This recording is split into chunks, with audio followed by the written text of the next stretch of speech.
Josh is bored. In a lesson with no choice, movement, laughter, music, or spark of curiosity, his brain is not engaged.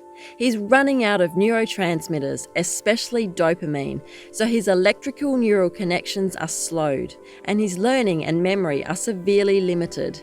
He's moments away from distracting everyone, and he's learning to hate learning. Jane is upset after Selena bullied her at recess. She has low resilience, low confidence, and no strategies to self-regulate or calm down.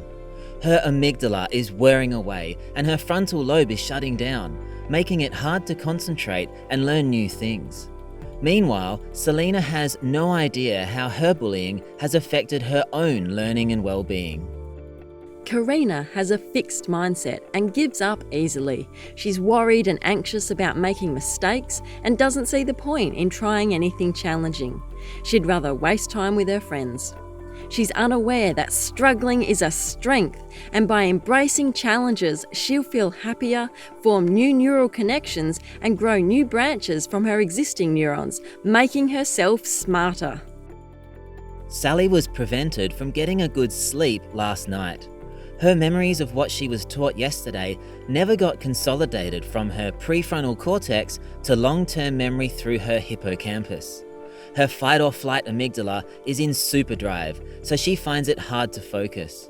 Her prefrontal cortex is in lockdown, so she struggles to learn new information today too. Jacob is studying for his exams. He's stressed out and thinks he needs to cram and stay up late.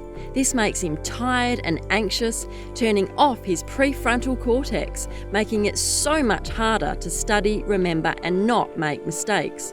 He has no coping mechanisms to deal with stress, and he has no idea that there's a holistic, brain-based approach to study skills that actually works.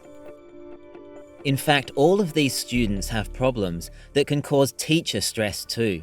And these can be largely avoided and solved through an understanding of brain science and psychology applications to education.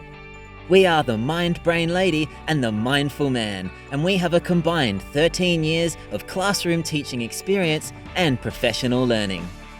All our workshops are perfectly aligned with WA's Focus 2020 and Building on Strength Future Strategic Directions, the Australian Student Wellbeing Framework, ACARA's Personal and Social Capability, all 7 of AITSL standards, and the OECD's Centre for Educational Research and Innovation. We invite you to explore our website and learn the simple, practical solutions, the cutting-edge, evidence-based, pedagogical practices, tools and techniques to improve staff and student wellbeing and teaching and learning.